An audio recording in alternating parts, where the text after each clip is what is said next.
صلو علیہ صلاۃ والسلام علیک یا رسول اللہ صلی اللہ تعالیٰ علیہ وسلم۔ ایک مرتبہ سبھی حضرات بلند آواز میں کہیں نویت وسلم۔ پیارے آقا صلی اللہ علیہ وسلم کے پیارے دیوانوں، لباس پہننے کی سنتیں اور آداب، اسی سے متعلقہ اچھی روایات آپ کے سامنے پیش ہوئیں۔ اب مہمان نوازی کی سنتیں اور آداب ملاحظہ فرمائیں۔ مہمان کی آؤ بھگت کرنا، اس کی دلجوئی کرنا، اس کو کھلانا پلانا، یہ سب سنت ہے اور اس کے بہت سارے فضائل ہیں۔ حضرت سیدنا ابراہیم علیہ نبینا وعلیہ الصلاۃ والسلام بہت ہی مہمان نواز تھے، چنانچہ اللہ تبارک و تعالی ارشاد فرماتا ہے: هل اتاک حدیث ضیف ابراہیم المکرمین اذ دخلوا علیہ فقالوا سلاما قال سلام قوم منکرون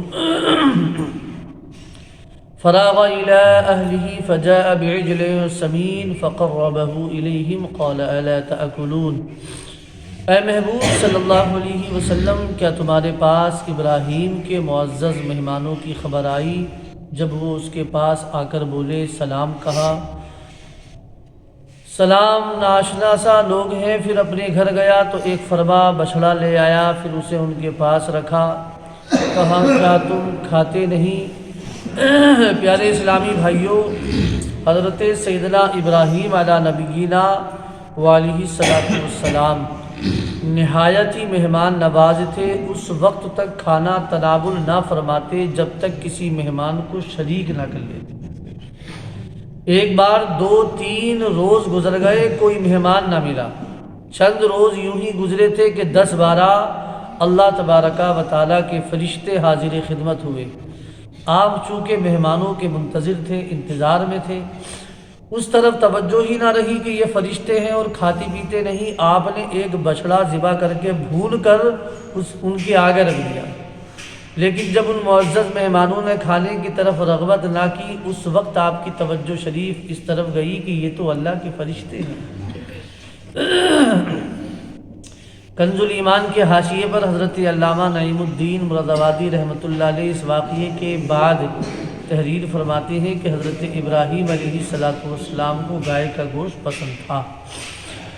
حضرت عطا رحمۃ اللہ تعالیٰ علیہ فرماتے ہیں کہ حضرت ابراہیم خلیل اللہ علیہ نبینا وعلیہ الصلاۃ والسلام جب کھانا کھانے کا وقت آتا اور کوئی ساتھ کھانے والا نہ ہوتا تو 1-2 میل تک اس کی تلاش میں نکل جاتے تھے، کوئی ساتھ کھانے والا مل جائے۔ حضرت کریمہ فرماتے ہیں حضرت ابراہیم علیہ نبینا وعلیہ الصلاۃ والسلام کا لقب ابو الزیفان یعنی مہمانوں کا باپ مشہور ہو چکا تھا۔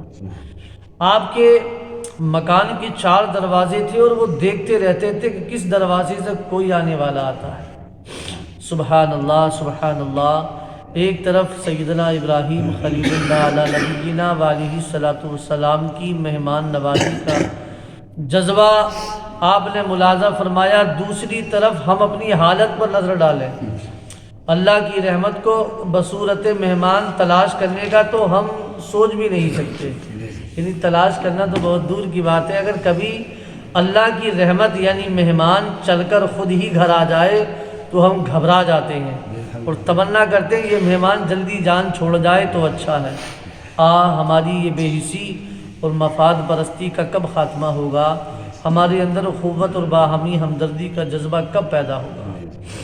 حضرت اعمش رضی اللہ تعالیٰ عنہ سے مروی ہے کہ جب حضرت ابراہیم علیہ الصلاۃ والسلام کی وفات کا وقت قریب آیا تو حضرت اسماعیل علیہ الصلاۃ والسلام نے پوچھا، اے ابا جان، کون سے عمل نے آپ کو اللہ کا خلیل بنا دیا؟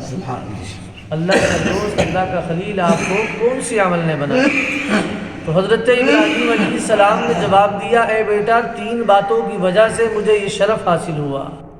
پہلا یہ کہ میں نے اللہ کے حکم کو ہر ایک کے حکم پر ترجیح دی اور اسی کی میں نے اطاعت کی۔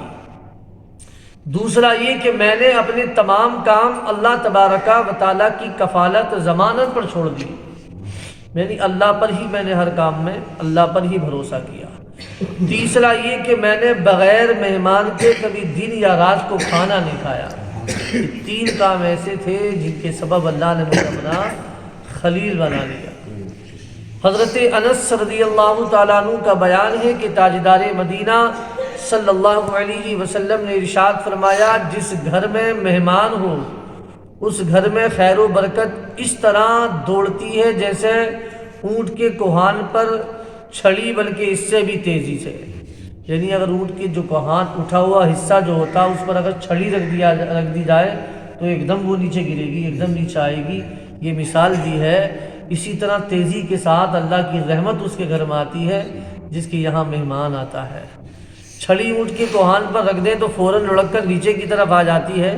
مہمان کی وجہ سے خیر و برکت اس سے بھی زیادہ تیزی کے ساتھ نازل ہوتی ہے۔ مہمان نوازی میں خیر ہے۔ تاجدار مدینہ صلی اللہ علیہ وسلم کے مہمان عالی شان ہے۔ جو شخص مہمان نواز نہیں اس میں خیر نہیں، اور فرمایا مہمان کے واسطے تکلف نہ کرو۔ سرکار مدینہ صلی اللہ علیہ وسلم کا فرمان عالی شان ہے کہ جب کوئی مہمان کسی کے یہاں آتا ہے تو اپنا رزق لے کر آتا ہے، اور جب اس کے یہاں سے جاتا ہے تو صاحب خانہ کے گناہ بخشے جانے کا سبب ہوتا ہے۔ سبحان اللہ۔ آتا ہے تو رزق لے کر آتا ہے، جاتا ہے تو اس کے گناہوں کو بخشنے کا سبب بھی بن جاتا ہے۔ ایک دفعہ سرکار مدینہ صلی اللہ علیہ وآلہ وسلم کے یہاں مہمان حاضر ہوا تو آپ صلی اللہ علیہ وسلم نے قرض لے کر اس کی مہمان نوازی فرمائی۔ چنانچہ تاجدار مدینہ صلی اللہ تعالی علیہ وآلہ وسلم کے غلام ابو رافع رضی اللہ تعالیٰ عنہ کہتے ہیں کہ سرکار مدینہ صلی اللہ تعالی علیہ وآلہ وسلم نے مجھ سے فرمایا، فلاں یہودی سے کہو کہ مجھے آٹا قرض دے، میں رجب شریف کے مہینے میں ادا کر دوں گا، کیونکہ ایک مہمان میرے پاس آیا ہوا ہے۔ یہودی نے کہا جب تک کچھ گروی نہیں رکھو گے نہ دوں گا۔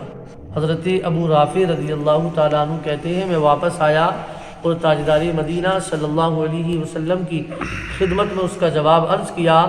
آپ صلی اللہ تعالی علیہ وآلہ وسلم نے فرمایا، واللہ میں آسمان میں بھی امین ہوں اور زمین میں بھی امین ہوں، اگر وہ دے دیتا تو میں ادا کر دیتا، اب میری وہ زرہ لے جاؤ، اور گروی رکھا، میں لے گیا اور زرہ گروی رکھ کر لایا۔